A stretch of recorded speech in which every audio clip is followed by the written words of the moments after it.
So today I'm joined by Rubber Ron. Rubber Hello. Ron. Good afternoon. Oh, I've got the glasses on. Or should I call you Ronald? You can call me Ronald. That's really nice, actually. I like being called Does it Ronald. make you feel yeah. better? Yeah, sounds like my mum. I love it. But I want No, to you're know. definitely not my mum. No, I'm not. No. But I want to know why Rubber Ron. So this is a really interesting one. In the late 80s, late 1989, I was working with Nicky Holloway. At the time, he started the infamous Trip that later became Sin, one of the early pioneers of the acid house scene. And I had an opportunity to start a fetish club. And I said to him, I'm going to do this club. I'm going to do a rubber club. And Nicky went, Ron's going to do a rubber club. And then he said, Rubber Ron. And so he can't even remember telling me, give me the title, but that's it. So it's stuck ever since, basically. I love this. Yeah, it's had its journeys. So tell us, what are you most known for? I'm most known for creating a club called Submission, which I started in 1989, which is a fetish dance club, which is basically adding the elements of the acid house scene and the fetish scene and merging them together to create this whole new experience. And what I did quite cleverly, I onboarded all these great DJs that were personal friends of mine, Paul Oakenfold and Danny Ramplin and Nicky, Tony, Terry Farley, all these great DJs, and I got them associated with the brand. So it just got bigger and bigger. I gave an excuse for people that weren't supposed to be there. Nice. And where did Club Submission start?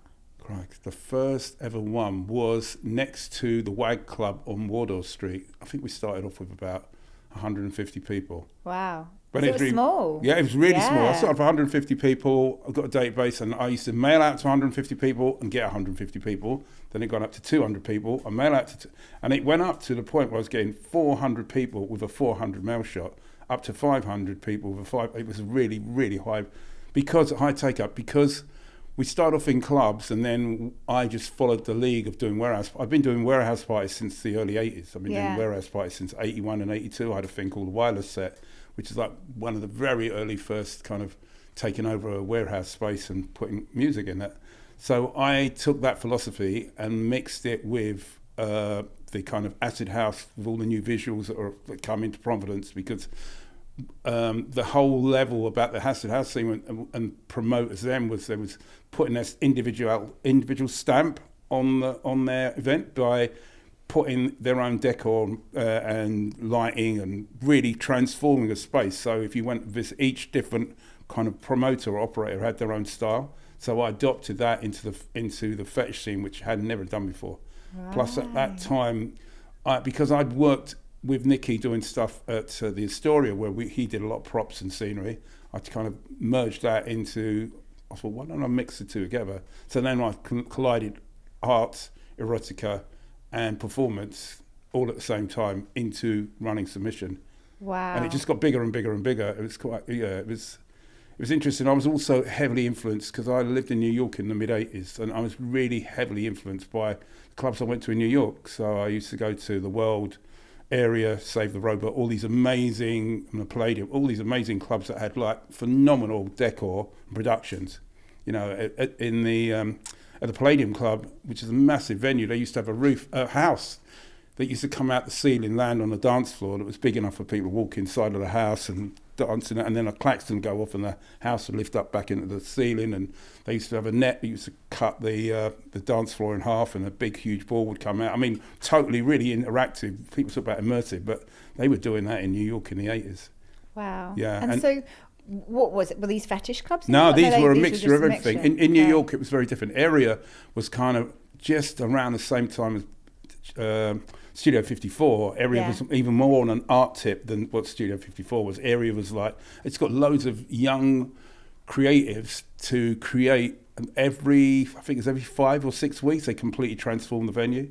So they would literally gut it all out. The only thing that was going to be the same was the toilets and where the bar was. And then they'd retrofit the whole space into another experience. So in Area, you'd walk down the hallway into it, that's my phone, and there would be little booths as you walk through, and each of them had a little tableau, weird thing going on as you walked down, and then you got into the club. And when I went there, it was fairy tales. The whole theme was fairy tales.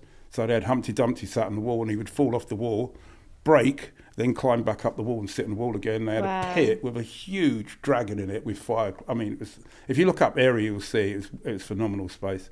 Wow. So I came back from New York.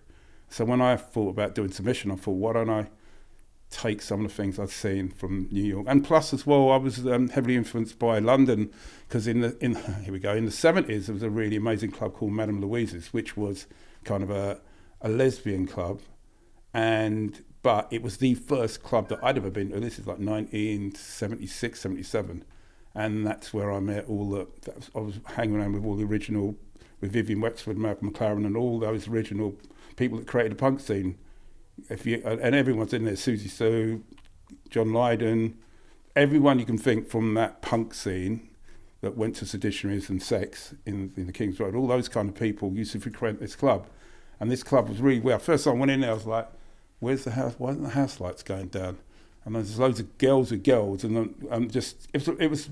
I got to the door, and I forget, it was this old woman called Madame Louise, who used to run a bordello in Paris in the 1930s or something. She'd greet you, and you walk in, and you thought, what's going on? And then it was like the girls were going in the boys' toilets, boys were going to go. I was like, completely, little East End boy like me, I'm like, what the hell is going on? I remember walking in there, me and my mate was like, our backs were against the wall, because we'd never seen anything like this. And then we realised that they had a girl DJing, and she had a girlfriend, and she was on a collar and lead, tied to her while she was DJing. And I was going, why don't they turn the house lights off? And they didn't. They kept it on all night. But the atmosphere and the whole situation was, I saw lots of famous actors and musicians, and it was really left field out there. And that was on Poland Street. I mean, it's still there. I think they turned it into the Social, something like that. Social, the other club down there next to Stormzy's place. It's literally, it is Stormzy's place actually. That's the what's called house party. Yeah, house party was, I believe, originally where Louise's was. Wow. Yeah, and so from that club, which was such a, I know I'm jumping eras here, but it was, that club really was the one where I just understood there was an alternative lifestyle in London. But that club was the one that I just went, Jesus Christ, that's quite hardcore. Yeah. And so prior to 1989, when you started Club Submission, what else was out? Oh, right. So I'm a soul boy. So I was brought up in East London. Yeah. And so I'm a Lacey boy. I used to go to Lacey Lady. And so my journey started in East London and Essex. So I used to go to Lacey. I used to go to the gold mine. I used to go to in Southend was 06. I mean, my whole history and that whole underground scene of what we define as the soul scene, as far as I'm concerned, kind of really came from out of East London and Essex. And it was quite, black, more black than white, but generally, and then obviously we all used to go to Crackers, which used to be in the West End in Waldorf Street. So we were going to those clubs. This is like 1976. We were going, it was a hot summer. We were going to Crackers Friday lunchtimes because we was at college. Yeah. And we used to go there. My mate used to get on his motorbike and I was on the back. And we used to go there every Friday lunchtime. And the underground music scene, which is never, I mean, the house scene really, there's a lot of documentation about the house scene. There's loads of information. There's loads of pictures. There's loads of flyers. There's absolutely a lot of information on the house scene, but very sparse information on the soul boy scene that existed in England prior to that. And obviously, we're from the south, but it's a very different context of what happened in the Midlands and what happened in the north. So obviously in the north there was a northern soul scene, but there's still a soul scene, but just variations of it. And I think the scene came about after the 60s.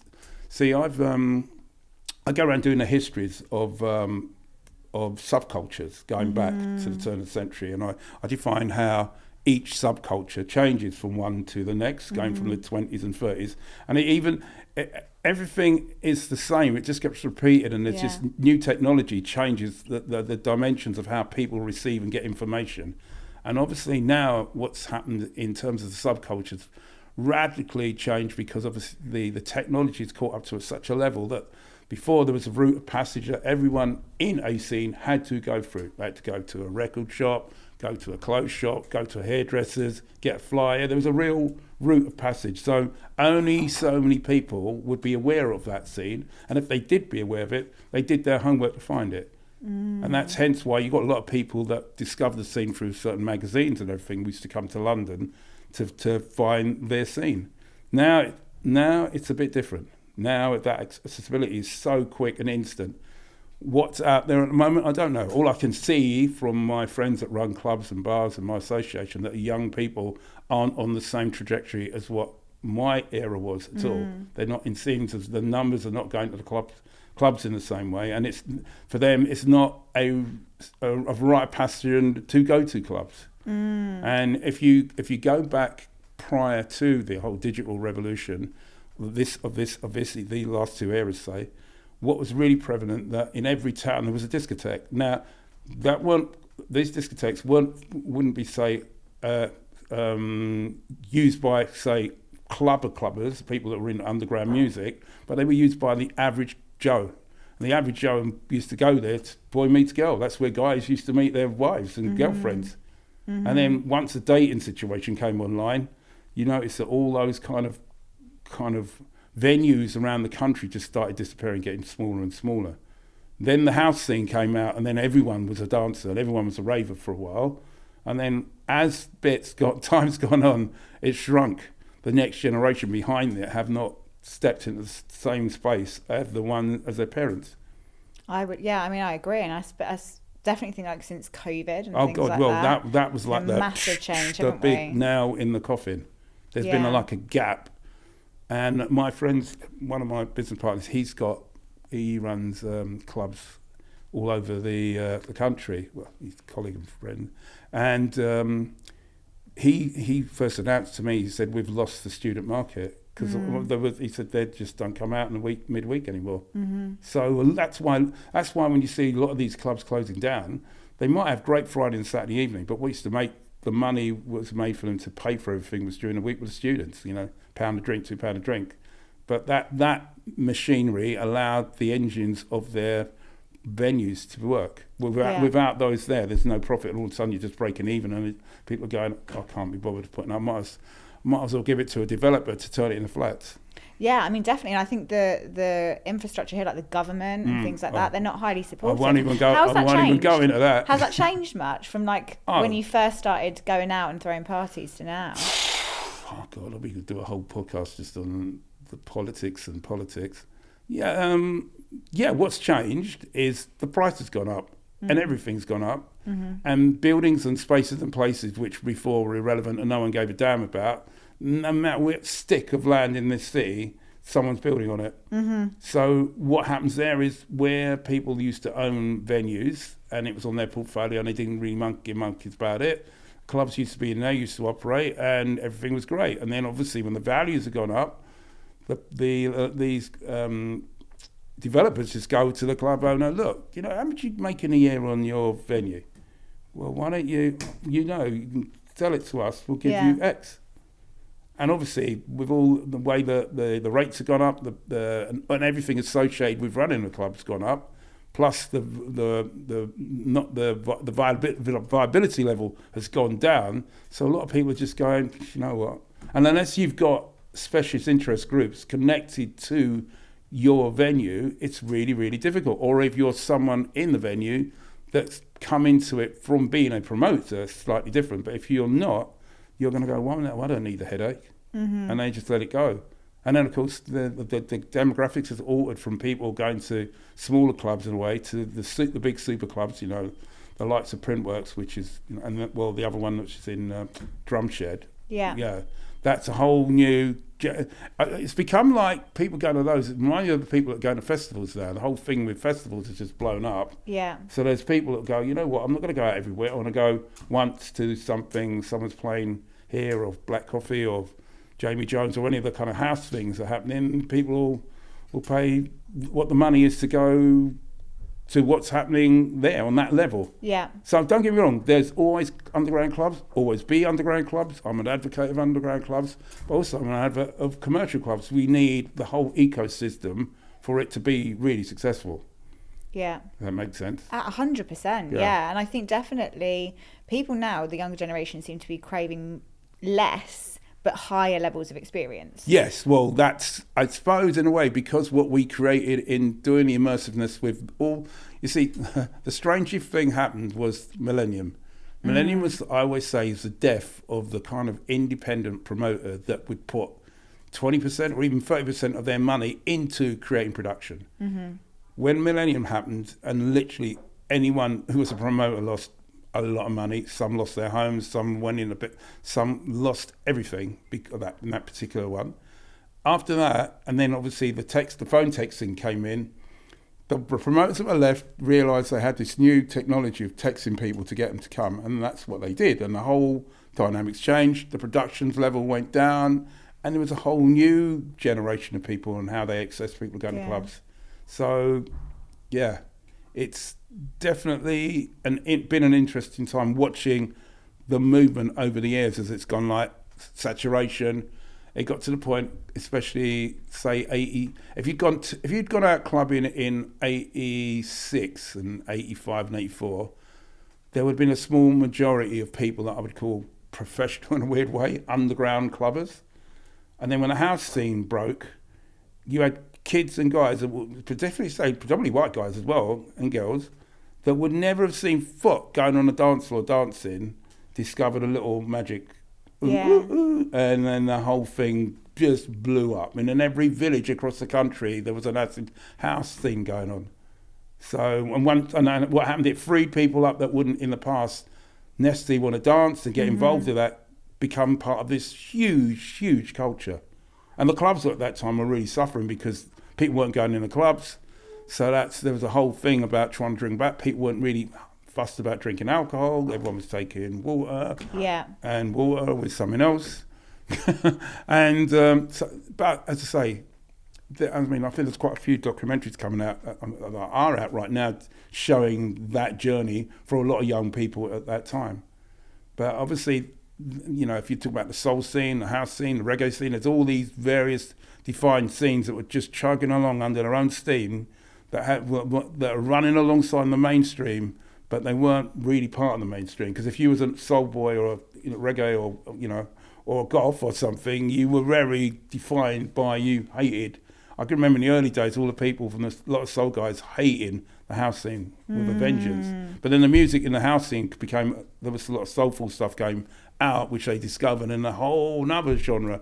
And at the moment, there's about, I don't know how many genres in the club world, 40 different music genres? Oh, easily, yeah. 40 or 50, each of them. And each day I'm looking, what the hell's that one mean? and I know my music, and I still play now. I know my music, and I see the variations where each piece of music's developed into another piece of music, which becomes another subgenre, which becomes another journey for different people, which is, for me, that's the exciting bit. Yeah. In one sense, it's really great at the moment because there's so much music and it's so easy for you to access it. It's not like in our day when we used to have to go down to a record shop, sit in there, and the guy would put on a tune, and then there's a whole room, and I've got 5 copies, and you've got to make your mind up really quick if you're going to buy it. So it's like a mini auction. I mean, that whole process, which is amazing, which really solidified that world and that scene. There's loads of real poignant moments and actions that occurred during that period that defined you being in that scene. Now that world's literally disappeared now. I don't think it really happens.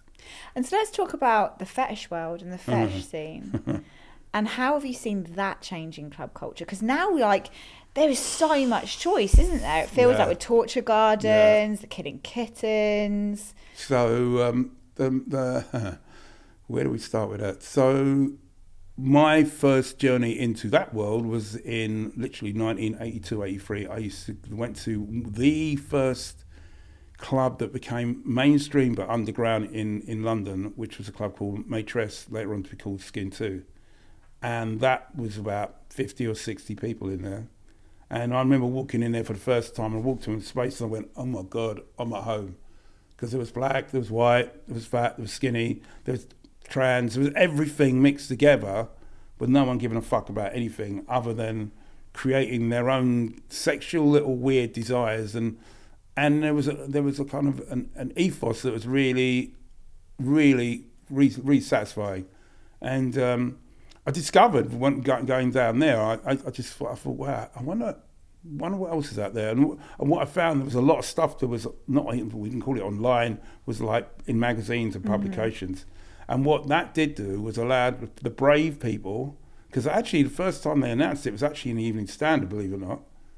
And what people did go there were musicians and people from the fetish scene. So predominantly rock musicians and people from the fetish scene went there and they discovered it.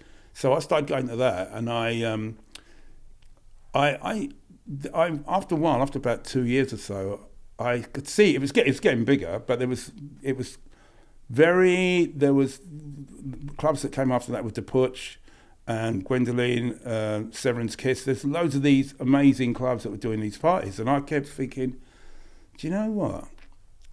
I wonder what happens if you mix acid house, because I remember doing a party for my friend Steve Beach, who runs a rubber club he called Westward Bound, but at the time he ran a thing called the Putsch. I remember DJing for him in a pub or a bar somewhere where he had one of his evenings, and I remember I had an acid house track. I got a big dick, I got a big dick. I got the real. And then there was this guy all fully in rubber, completely dressed in rubber, the mask, a whole lot. And that dance everyone used to do, like, this guy was doing this dance. I was looking, I thought, fucking hell, this is, excuse my friend, I said, do you know what? And then at the time, the guy Paul, who was an art lecturer, and we were good friends, didn't know him that well, and we were talking, and I said, he goes to me, I've got an idea of doing a club, would you like to help me? And I went, what? He goes, I want to call it Submission. And I was like, oh, okay. And I went, you know what? And I just remembered, I said, why don't we mix what I've been doing in the house scene, because I was one of the pioneers around the house scene in 87 and 88. I said, why don't we take the energy from the house scene and the visuals and the projections and all that stuff and make mobiles and add it to this fetish scene, and let's see what can happen. So that's what we actually did. And it just got bigger and bigger and bigger. And in the end, we were doing it at Bagley's. We get like 2,500 people a month.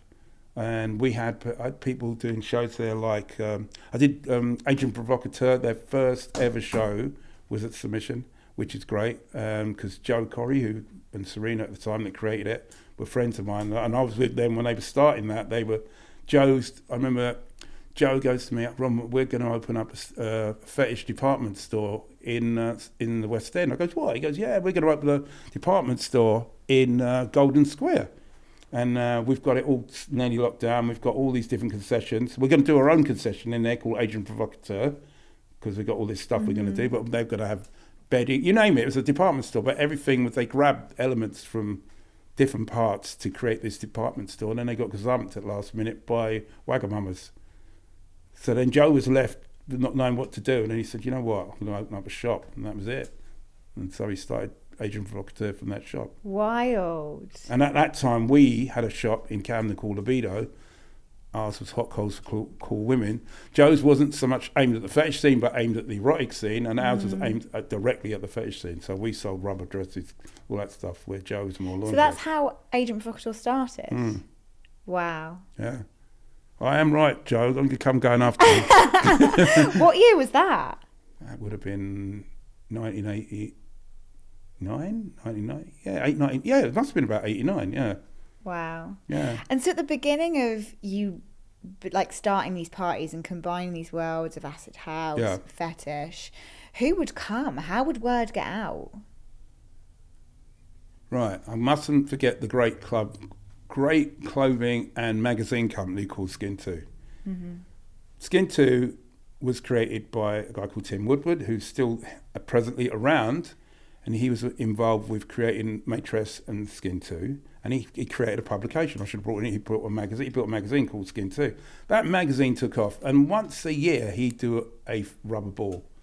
So the rubber ball used to get people from all over the world, and because it was on once a year, the network reached out, and all these people used to come from everywhere. So when we started Submission, we started flying the rubber ball. It was on once a year, and we actually used to do the unofficial rubber ball party in Hammersmith. So we started with just small numbers, and I realised that there were so many people into this, and I realised that there was a perv in every village. Many pubs. Yeah, and I sort of kind of coined the phrase "clubbers into rubber." I realised that if I put the right message out in the right way and gave it an entry level and aimed it at girls, that they came in there and they felt safe, I knew that every single woman's got an outrageous dress or an outfit in the back of their closet that they bought on a whim somewhere that they don't usually get the chance to wear. Mm-hmm. So my attitude was, well, let me give them the chance to wear it and give them the power when they come in that club to be totally free.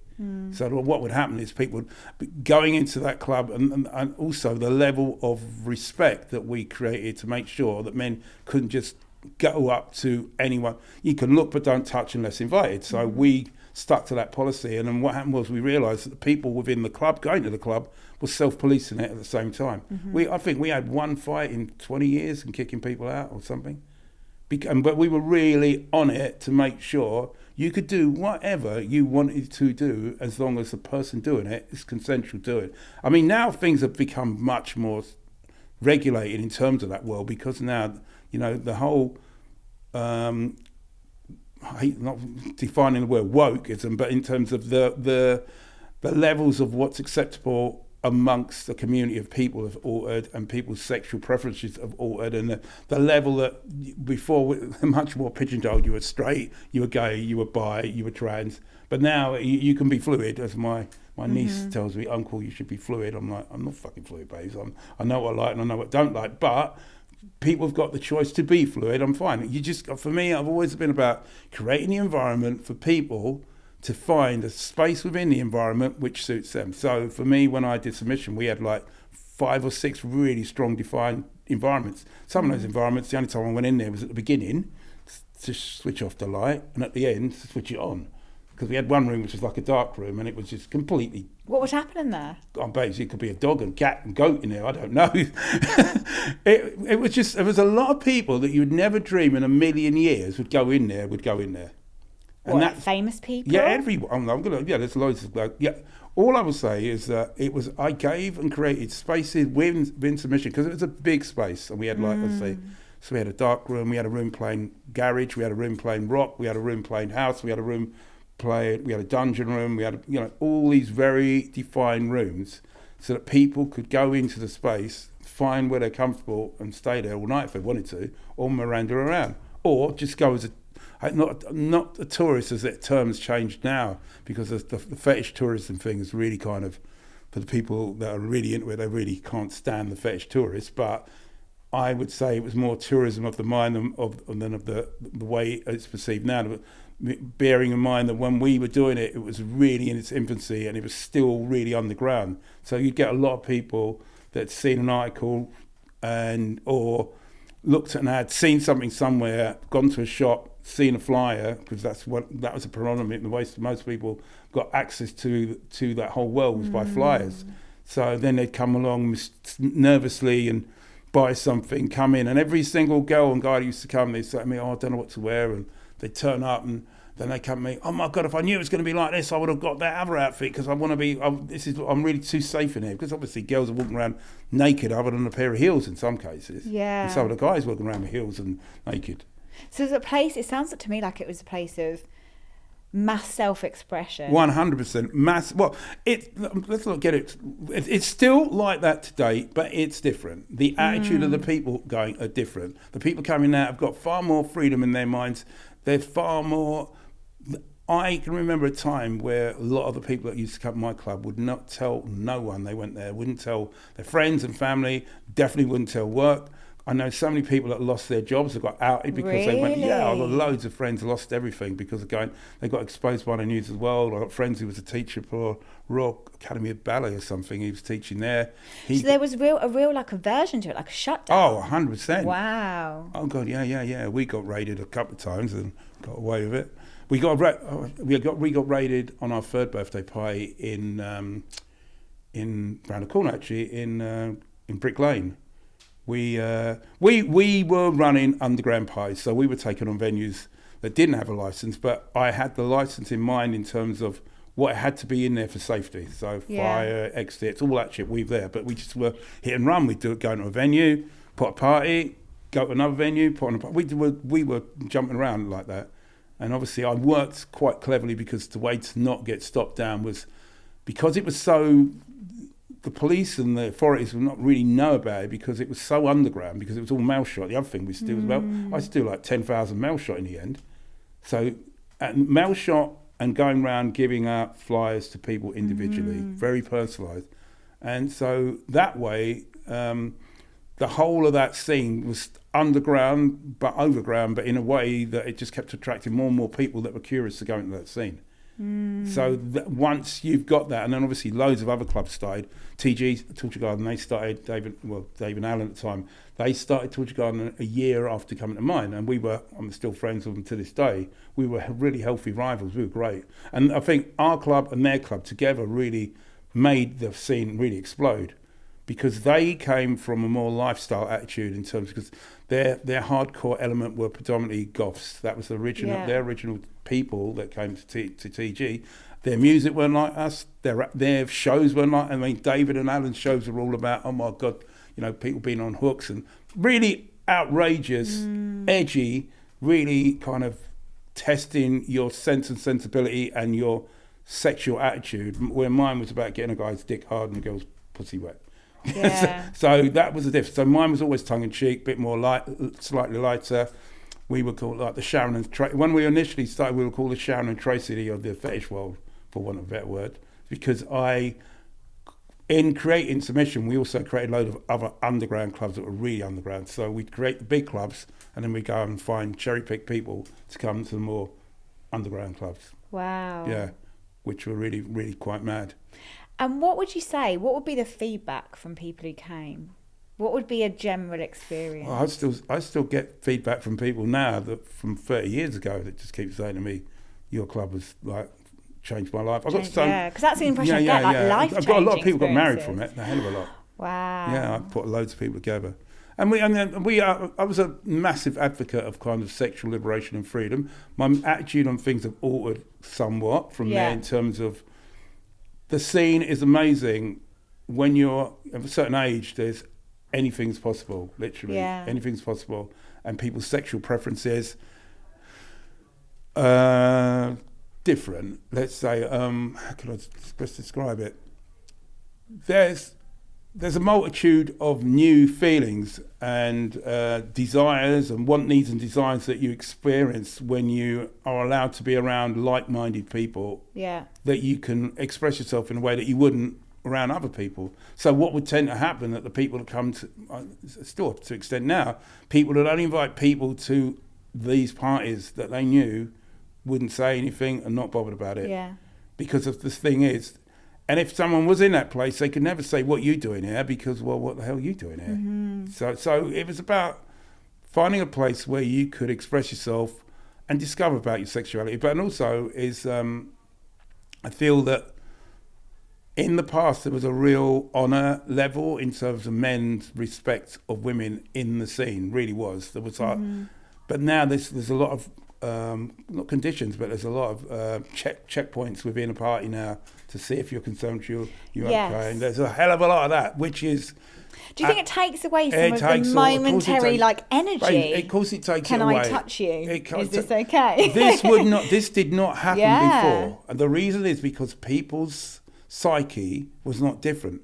The men's psyche. There's a lot of guys that discovered the fetish scene, say 10 years ago. So they came on and they knew their mate went and they didn't want to really go. So there's loads of girls there, and I had a scene with this girl and I'm wow.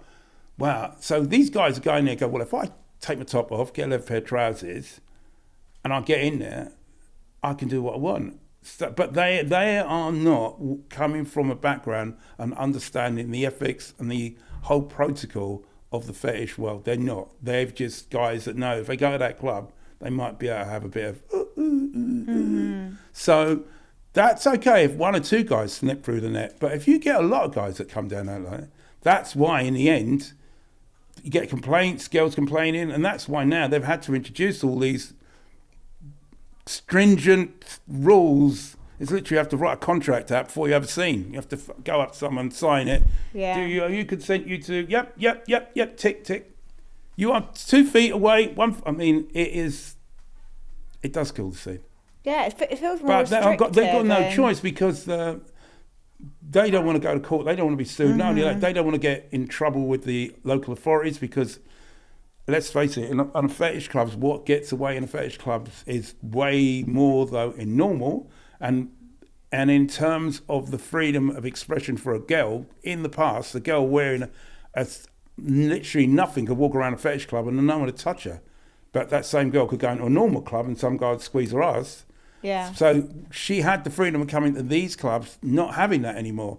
And then when she did get in these clubs and it started happening, that's when all the whole dynamics of control and consensuality all came in, because the men, predominantly, and women are just as bad, have forgotten the original codes about how this thing works by consent. And you need to get that consent. And that consent can be, you don't even have to be verbal. Sometimes you can just look at someone. Energy. Energy, and they'll just say, no. No, yes. Oh, yes.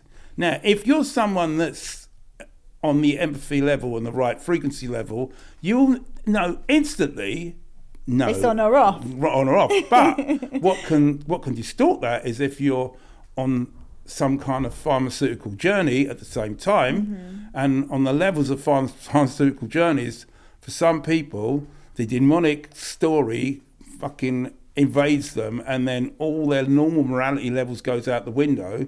Then there's a whole new dynamic within the space. So if you go to a pure club where there's no one taking that, there's a different dynamic than people on drugs. Now, even in the past, there has always been that element into it, but the people taking it understood the protocol. So no matter how high they got or out of it, they knew there was prime directive says, I'd love to, but I can't. But with a new generation of people going in that haven't got that protocol, once they got that absorption and they go in it, they're on a predatory thing. They are completely on the different side. So let's go back to the way it used to, the old school, the way it used to be. Yeah. What do you think society now, mainstream society, can learn from underground fetish culture? That's a good one. People just need to be cool again. People need to listen to themselves and think, if it was the other way round, do unto others and you wish to do to yourself. And so I expect that wrong, but you understand that people's attitudes and their core beliefs of being consensual and understanding and not falling into all these new taglines like narcissism and all this shit. Yeah. Because that's 15 years ago. What the fuck was a narcissist? I mean, everyone's a fucking narcissist. Everyone's now. a narcissist. If I hear that word, if I hear gaslighting, narcissism, well, I'm like, stop. And just let me be me. ADHD, gaslighting. There's a whole list of names that come out of nowhere that are really prevalent. Everyone's now. I've got every one of my mates all of a sudden got ADHD. I said, I've known you fucking 30 years. How come you got ADHD now? You've always been fucking mad. What's the matter with you? So, what can they learn now?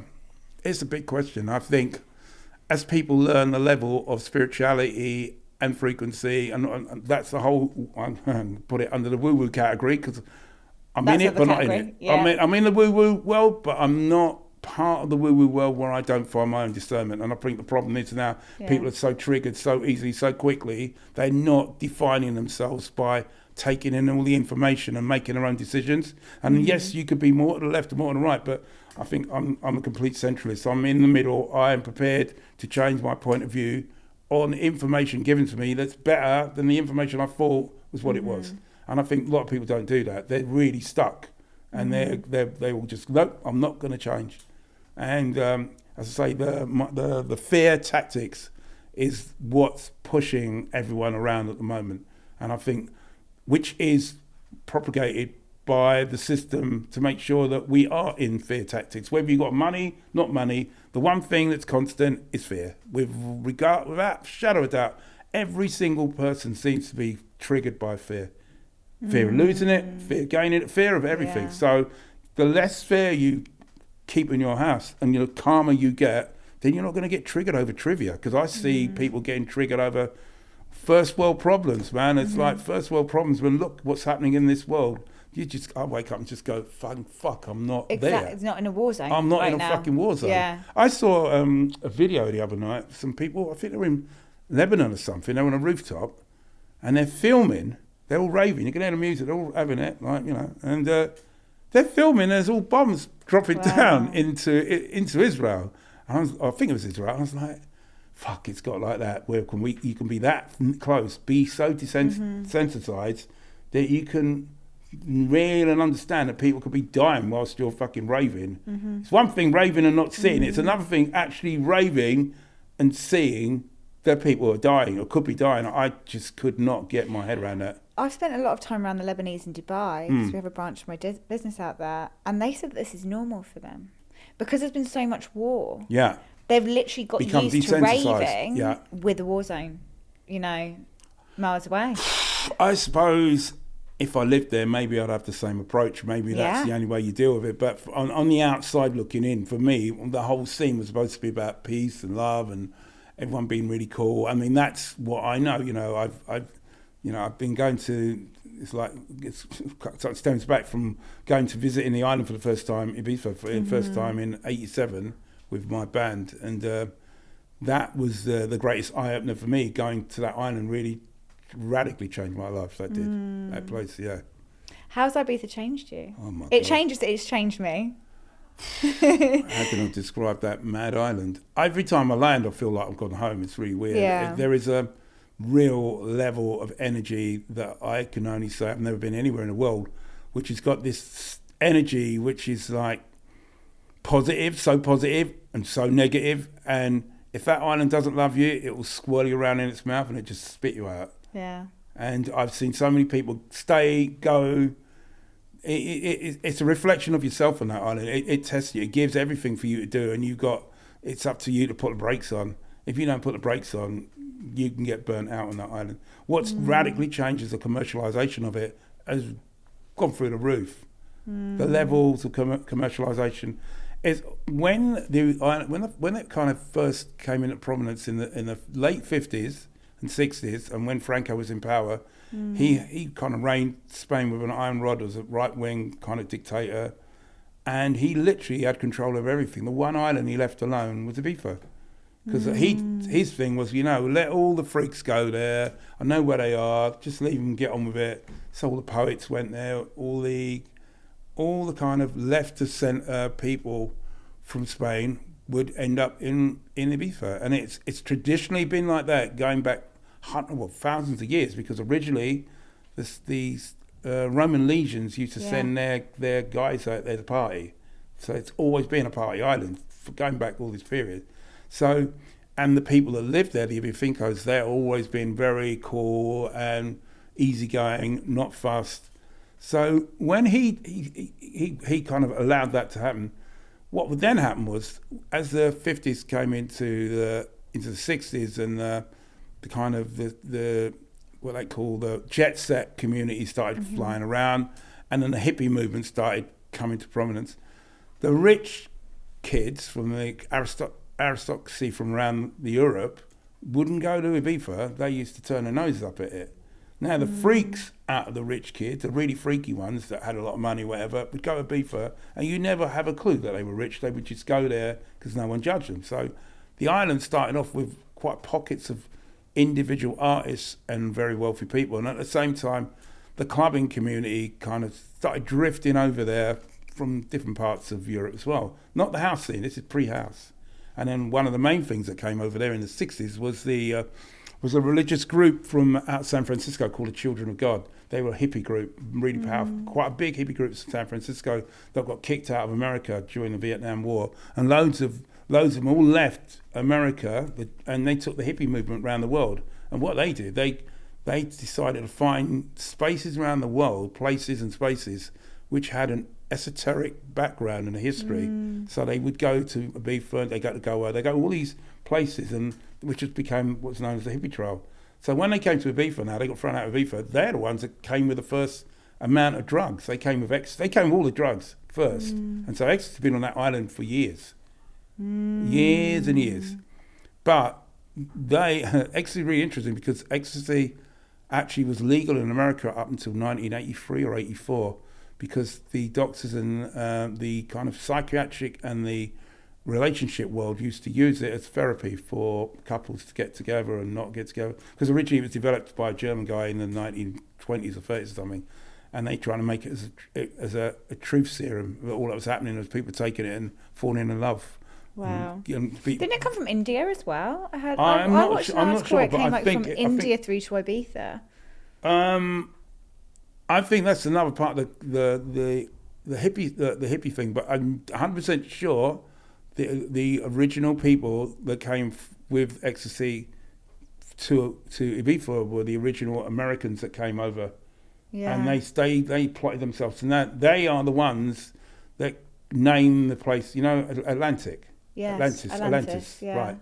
They are the guys that rediscovered that space and set up a commune down there.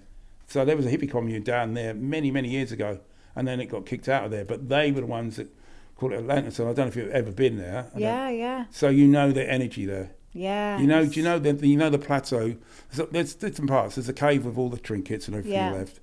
Then there's another bit where there's where it's like, because it's got this real weird configuration. If you notice, it's very square. Mm-hmm. Well, that's where they carved all the masonry out to build the castle in Ibiza town. So they carved it from there, and they shipped it round, and they built the castle, which is now obviously Del Villa up the top. So, but what is there when you go there? It's one of those places where Atlantis calls you when you needs you to go there. And I lived on that island for years on and off. It took me 9 years, 10 years before every time I went to go there, something had happened and I wouldn't get there.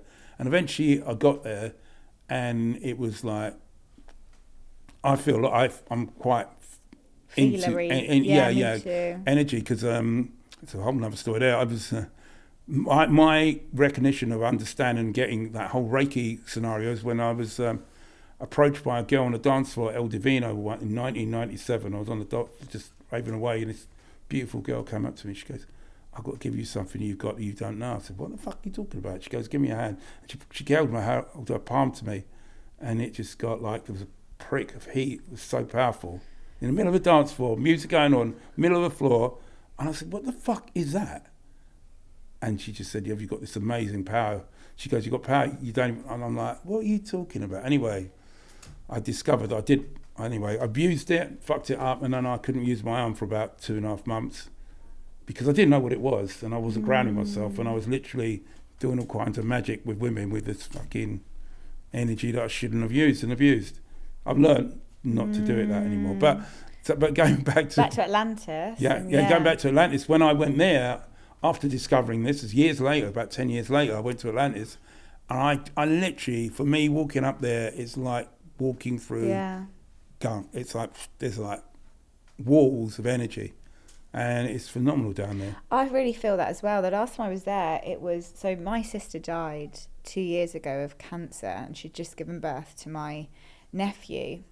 And I'd had this like last 10 months with her when she was going through her cancer journey, and it was an amazing experience to be with someone in their last days of life, because their perspective on life was crazy. Yeah. I've been there. And she said to me, she said, "Go, Sarah, you've got to book every trip, you've got to say yes to everything." Her energy of life was crazy. And in this time, I remember it was my birthday, and she said, "Take all your girls," and she was supposed to come because we thought she was going to be better. She said, "Take all your girls and go to Ibiza." So we booked this trip. And one of the things that we did was a whole hike, and we all did like a naked swim at Atlantis. And even now I can get emotional, because it's like the energy. It was, I know that whole trip, and it was literally my sister's last 3 days on Earth. And it was, I had to make a choice. Do I go on the trip or do I stay? Because we knew she was going to go. But she wanted you to go. She wanted me to go. Well, you go. So I went, I came back, and she died 2 days after, and I was with her. Come back, yeah. And that whole trip was in her name. We all celebrated her life. We recognised her life. It was amazing. But that was all at Atlantis. Yeah. So I'm with you there. I'm with you. Yeah. God, yeah. So I want to ask a personal question about you, Ron. With all the world that you've been in, the fetish world and, clubland, how has that impacted your relationships, your family life? Would you look back and say, like, this was good? No, 100%. I wouldn't look back every bit of it. I wouldn't change a single thing. No way, no. I've got a level of freedom in my mind where I really have reached a point where I'm like, you know what? Yeah. No, I'm not.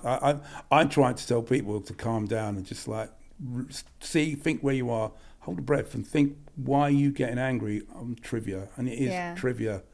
it can be changed. Nothing is impossible. There's always Yeah. a way. It might not be the way you want to do it initially. There's another way, and that other way, it can be as powerful as the way that you thought you were doing it. So, it's not. It's for me. I'm single. I've been single for a long, long time. And I'm quite happy being single. I've got a lot of very amazing, beautiful female friends in my life. Some a bit more this way than the other, but I lived in my flat with something like, over the years, 23 girls as flatmates. Wow. Yeah, so I have a real understanding about women, and my greatest understanding about women, there's absolutely nothing to understand. And once you get that as a man, it's a level of clarity, which is like really interesting, and because it's like we are different. Men and women are very different. Men are very consistent. I like that. Women are like, yeah. You catch her up there, she want to do everything. Catch her down there, she wants to kill you. 100%. Yeah, and that can all happen in the space of an hour. An hour. No, that can happen in an hour. Easy with an hour. So I'm at ease with myself like that. And the funny thing is, I did loads of TV stuff, and I was on the press. And we did loads. I did the Good Morning Show. I did Kilroy. I did all those things, being interviewed. And I remember telling my mum, dad, said, just one thing. Remember, you brought me up a certain way, so whatever I create is going to be people going there that want to be there, not being coerced in there, not being dragged in there. So that means you can defend. What you ever do, your parents or your friends need to be able to defend your corner, right? If they can defend your corner, guess what? They got no fear. It's when you don't. I don't give my parents. I don't know my mum. That's part of my mum's life. They don't know that. They don't need to know the full detail. All they need to know is that you've given them the background of understanding what's right or wrong, and that you'll go work within it because they can defend you from that position. If they know you've got that, then you're in a great place. So for me, I've never had any negative press ever. No. Never. Not one. Well, in all the years of everything you've done. And Nope. why do you think that is? Because obviously... Because I'm not in fear of being called, because whatever they think they can do on me, I've got more stories that are freakier than anything they've got on me. And once they know they can't come after you and you're not going to be in fear, they'll always go to people that are scared. And do you think it's because you don't hide anything? I don't hide a thing. No, you're an open book. 100%. But I mean, not open to the extent of absolutely everything, but I can defend my corner with people that come. I mean, the amount of celebrities that I could have made a fucking fortune on that come. Yeah. But no, what's for? Everyone's equal in my book once you go through the door. That's why in that kind of fetish world, there isn't that VIP culture in there. Yeah. There is none of that. It's like literally non-existent in that world. Well, that's a great learning, isn't it? Well, that's a massive... mainstream. The mainstream could get back to that, because if you went to Ibiza in the old days, even though there were tables, VIP tables, no one wanted to be on the VIP table. Everyone wanted to be on the dance floor. Everyone wanted to be amongst everyone else, and the VIP people, oh, there's some shake up there. Oh, yeah, really? Okay, really? Not now. It's everyone. What does everyone strive for? To be behind the DJ. I mean, we all do it, but it's like it's changed so radically from where people used to face each other, look at each other, dancing, raving away, and then some guy in the corner playing his tunes, and you thought, that's a good tune, yeah, wicked. To holding the fucking phone. Yeah. Which is like, what the fuck is that? Why have we got to this position where everyone's so scared of missing out on seeing the same? I often wonder, who are they sending the image to? Everyone's sending the image, the same image. They're all the mates all together, seeing the event, watching the event. They've all got. If one of them just did it, it'd be fair enough. But they've all got it. But then my thing is, do they go back and reference and go, sit down and watch that clip? They ain't got time to, because they've got to film something else and film something else. So it's like constantly just putting stuff up, which I understand. I mean. The world needs a mixture of real life experiences, real life people interacting with each other and capturing the moments which are special. I'm not against technology. Yeah. I'm really a big advocate of AI on many folds, but also I'm very wary of where it can lead to if we're not in control of it, rather it becoming in control of us. I've got a really dear friend that's got a relationship, big time relationship with her AI. I mean, full on relationship, conversation, spends hours on the phone talking to it, giving it a name, whole 9 yards. I've gone round there, I've been introduced to it, it's spoken to me. Hi, thanks. It's full on conversation, and I spent 2.5 hours trying to explain how it's not sentient. But it could be centered because if you believe in the esoteric world and you understand the various timelines, what's saying this could be, AI could quite easily be taken over by entities, and I see now how powerful. If you believe in the demonic world, how powerful, if that gets into AI, I have witnessed with my own eyes how someone has become more into the AI reality within the phone than their own friends, relatives, partners, the whole 9 yards. So, before people had would resonate with something or someone or hear voices in their head, that's gone to another level now. Because now, if you talk in the right way to these AI learning machines, and you start a conversation with them, they start mirroring you back. They feed you back what you want to hear.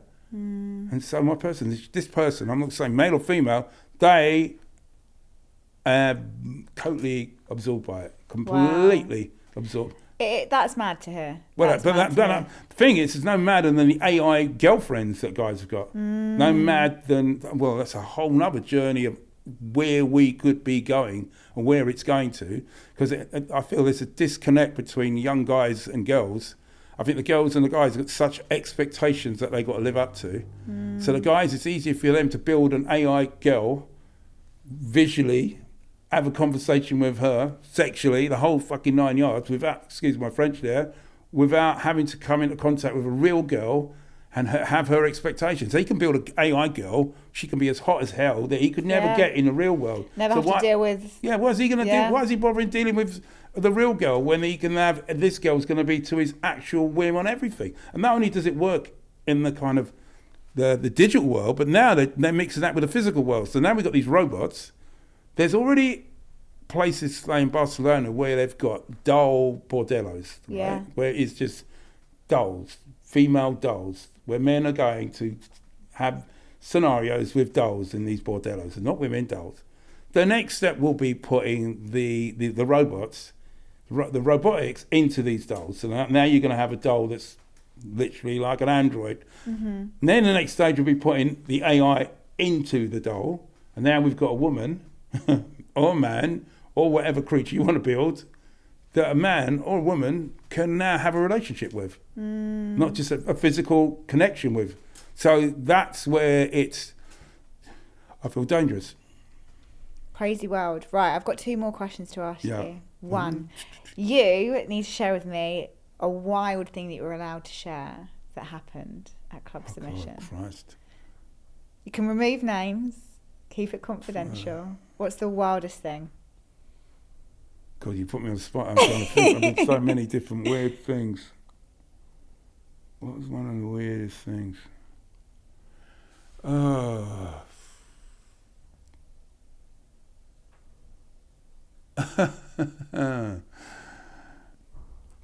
You know, you've really actually got me on the spot. I'm trying to think. There's been so many different weird and wonderful things. If it's hard to pick the weirdest, pick a weird.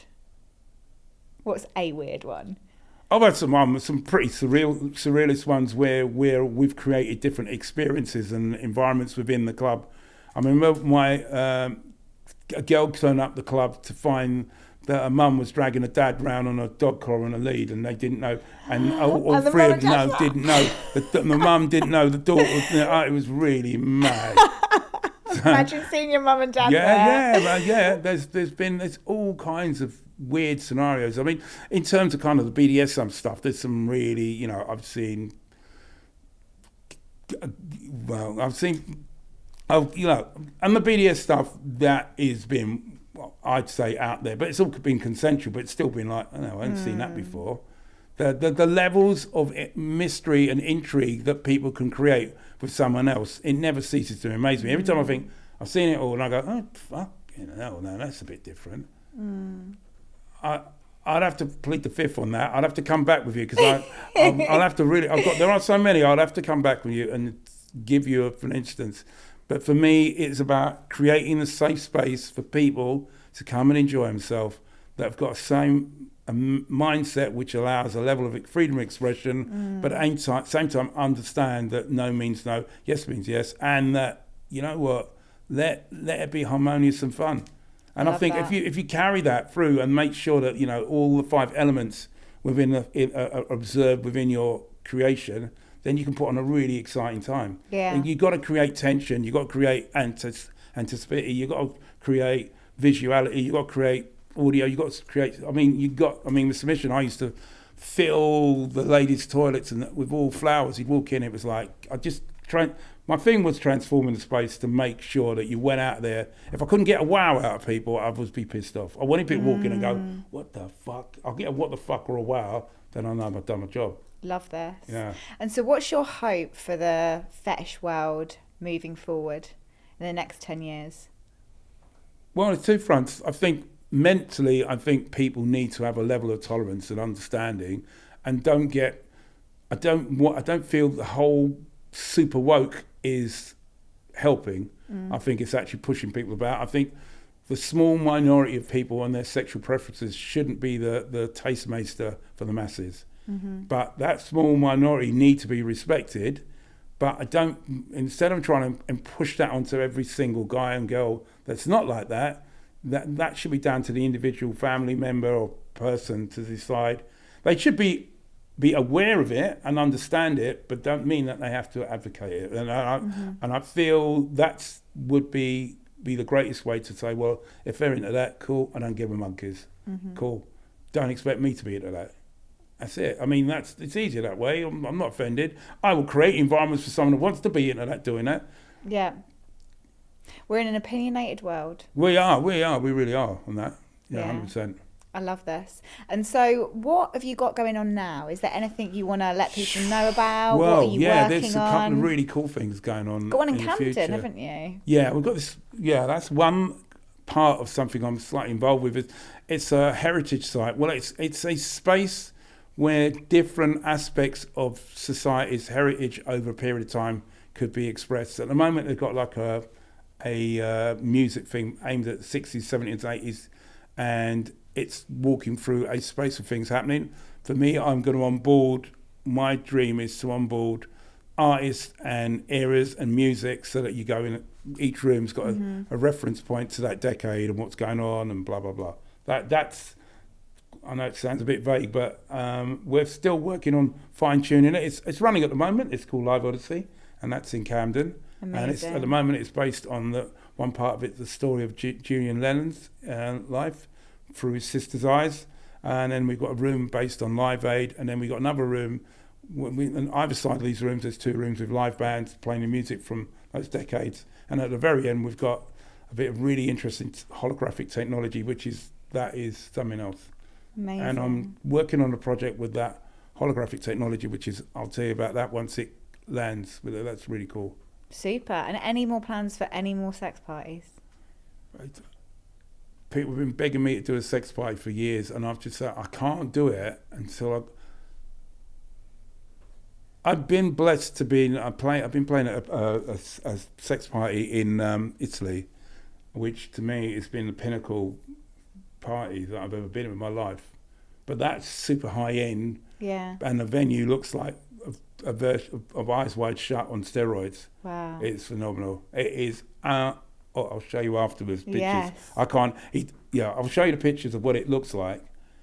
And the guy running it, he's like me. We're very similar. He's pedantic about detail, and for me, what's important is detail. Yeah. So I always say, I create a space that I want to be in myself. I don't create a space what I think other people want, and I will make sure that if I can feel it, I expect other people like me will feel it.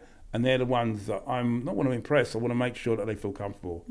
So this guy is the ultimate attention to detail, and his detail is phenomenal, and his space is phenomenal, and the whole thing is like woven together really, really, really beautifully. Incredible. Yeah. I love it. Well, thank you so much for You're joining me welcome. today, Rubber On, The Godfather. Yeah. Love it.